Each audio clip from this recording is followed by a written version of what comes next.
অন্তর্বর্তীকালীন সরকার তাদের সম্ভাবনা এবং ভবিষ্যৎ নিয়ে কথা বলার জন্য আজ আমাদের সঙ্গে রয়েছেন বেগম খালেদা জিয়া, বিএনপি সভাপতি। তিনিও আসলে বিএনপি চেয়ারপারসন, তিনিও আসলে চিকিৎসার জন্য লন্ডনে গিয়েছেন। শেখ হাসিনা, আমি আপনার কাছ থেকে জানতে চাইবো যে আন্দোলনে শেখ হাসিনার পতন হলো সেই আন্দোলন সম্পর্কে অন্তর্বর্তী সরকারের প্রধান উপদেষ্টা ডক্টর মোহাম্মদ ইউনূস যুক্তরাষ্ট্রে বিল ক্লিনটনের উপস্থিতিতে একটা অনুষ্ঠানে বললেন যে এই আন্দোলন খুব পরিকল্পিতভাবে চালিয়ে নেওয়া হয়েছে, কিছুই হঠাৎ হয়নি।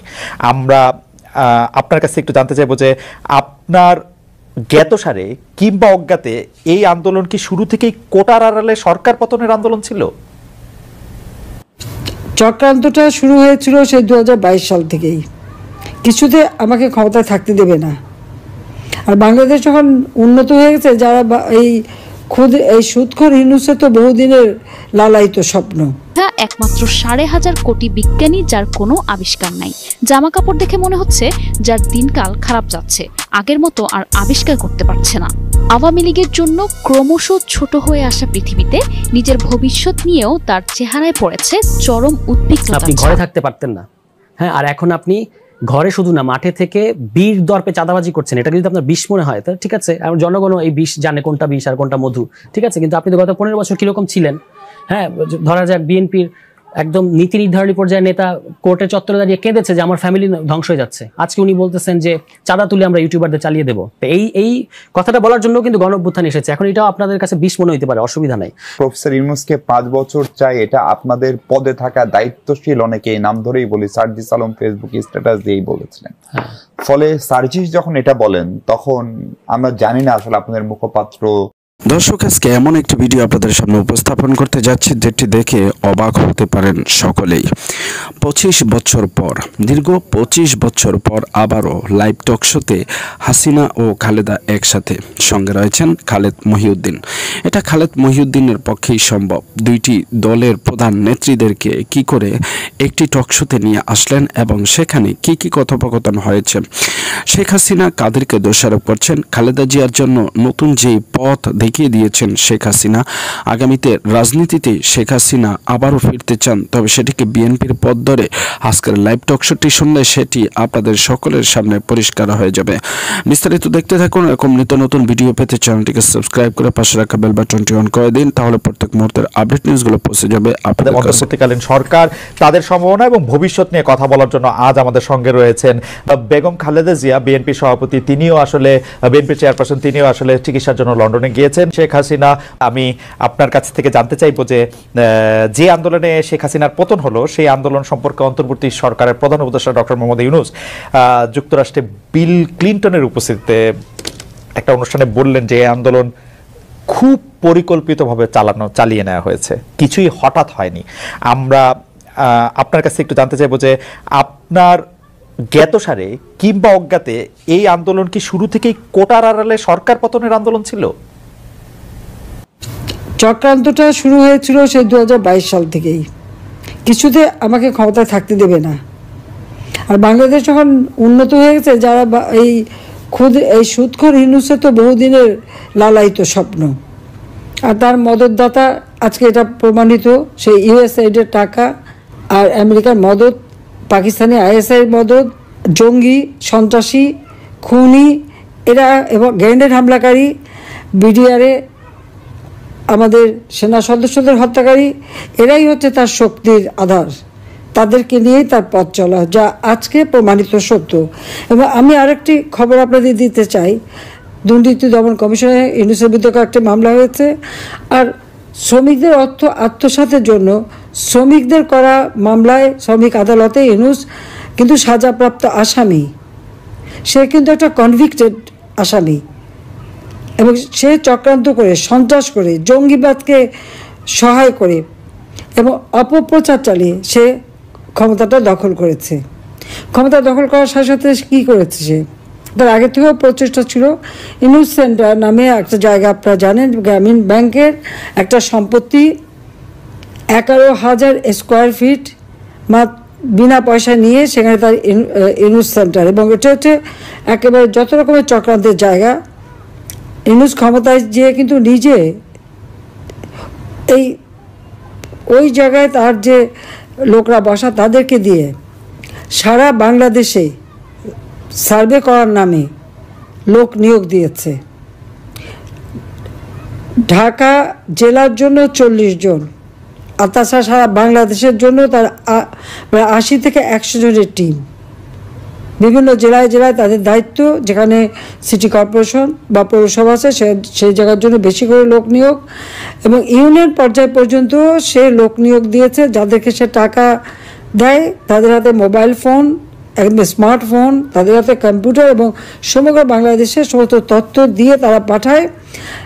এই তথ্যের যে তথ্যগুলি সে সংগ্রহ করে যাচ্ছে সেটা হচ্ছে আওয়ামী লীগের নেতারা কে বেশি জনপ্রিয়, অতীতে কে জনপ্রিয় ছিল বা এমপি ছিল বা চেয়ারম্যান ছিল বা কি ছিল, বা ভবিষ্যতে কে হবে আর বর্তমানেও কে আছে, এই সমস্ত তথ্যগুলি সংগ্রহ করা। বিত্তশালী সম্প্রদায় কাকে সমর্থন দেয়, আওয়ামী লীগকে দেয় না কাকে দেয়, তাদের তথ্য সংগ্রহ করা।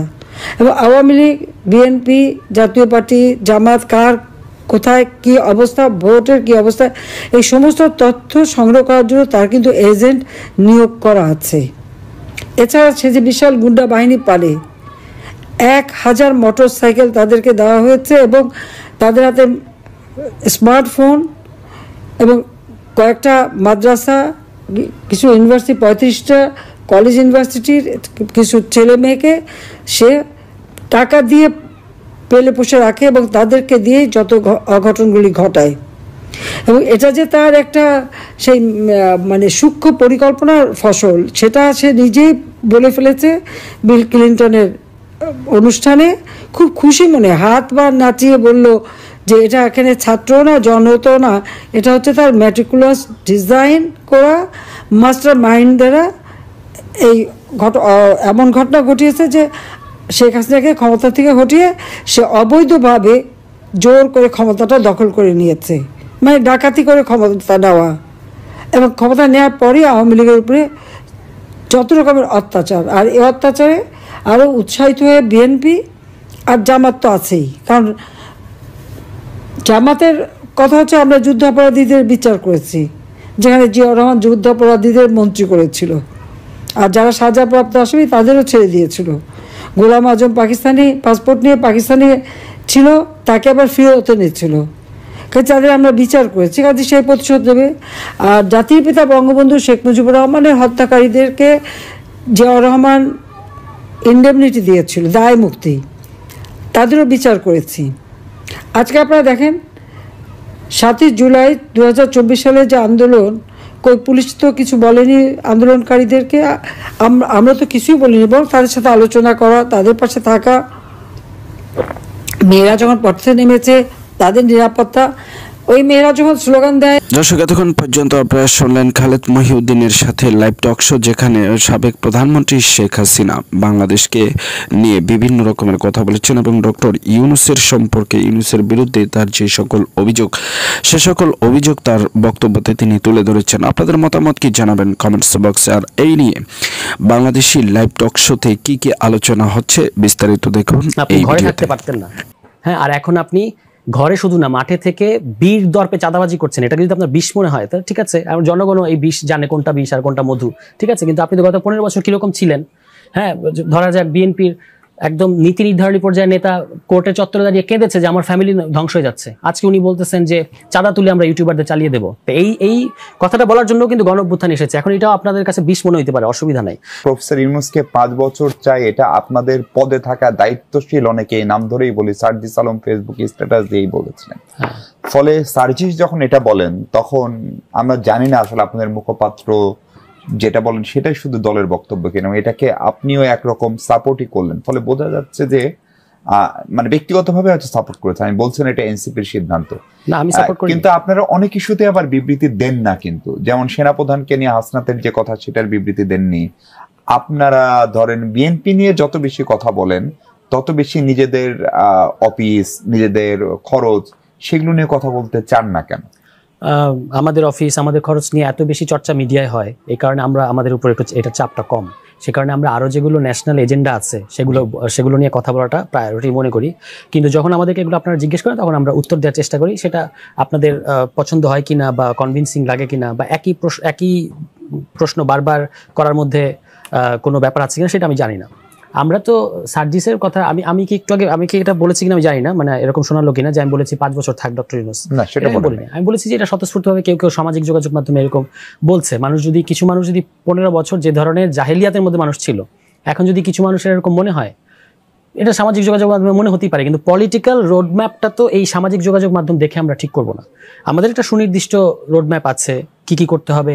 জাতীয় ঐক্যমত্য কমিশন কাজ করছে, জুলাই চার্টার হচ্ছে, মানে হবে, এবং তার মধ্য দিয়ে সংস্কার করে আপনি ইলেকশনে যাবেন। ইলেকশনটা কি ধরনের হবে সেটা নিয়ে আলোচনা হতে হবে, এটা নিয়ে তো আমরা আলোচনা করছি। এবং সেটা ডিসেম্বর, আমি তো যতবার আপনার এখানে এসেছি ততবার বলেছি এটা ডিসেম্বরে যদি কনভিন্সিং মনে হয় ডিসেম্বরেই করেন, কিন্তু এটা তো মানে ইলেকশন কি ধরনের হবে সেটি নিয়ে আলোচনা প্রসঙ্গে আমরা সরকারের একাধিক ব্যক্তিকে জিজ্ঞেস করলাম। তারা বলেছিলেন যে প্রফেসর ইউনূস যে নির্বাচনের কথা বলেছেন বরাবরই, বা সেনাপ্রধান যে নির্বাচনের কথা বলেছেন, সেটা জাতীয় সংসদ নির্বাচন না। আপনি তো জাতীয় ঐক্যমত্য কমিশন সংস্কারের যে স্প্রেডশিট, সেখানে পরিষ্কারভাবে তো দুটো ধরনের নির্বাচনের কথা বলা আছে, জাতীয় সংসদ নির্বাচন, গণপরিষদ নির্বাচন। এবং গণপরিষদ নির্বাচন একটা জাতীয় নির্বাচন, ঠিক আছে? ফলে এটা নিয়ে আলোচনা হতে হবে। এটা তো গণপরিষদ নির্বাচন একভাবে না, দুইভাবে আলোচনায় আছে। একটা হলো পূর্ণাঙ্গ গণপরিষদ, একটা হচ্ছে গণপরিষদ কাম পার্লামেন্টের যে দুইটা আছে। ফলে এটা মানে ধরা যাক আজকেও নির্বাচন কমিশন বলেছেন যে জাতীয় সংসদ নির্বাচন করাই আমাদের জন্য প্রায়োরিটি। এখন জাতীয় নির্বাচন হলেও এটাকে সাইকির মধ্যে কাজ করে, যেটা সংসদ নির্বাচন। আমরা যে বারবার বলছি যে গণপরিষদ নির্বাচন একটা জাতীয় নির্বাচন, এটা বোঝাতে তার একটু টাইম লাগবে, অসুবিধা নাই তাতে কোনো। কিন্তু মানে এই কথা ধরে বলা যাবে না যে সরকারেরও জাতীয় সংসদ নির্বাচনই সরকার চায়। সবাই মিলে চাইলে জাতীয় সংসদ নির্বাচন হবে, কিন্তু আমরা বলছি যে আপনি যে সংবিধান পরিবর্তন করতে হলে কোথায় গিয়ে করবেন, এই প্রশ্নটা তো খুবই মানে পদ্ধতিগত প্রশ্ন। এই পদ্ধতিগত প্রশ্ন এড়িয়ে যাওয়া তো যাবে না। আর যদি আপনার মনে হয় যে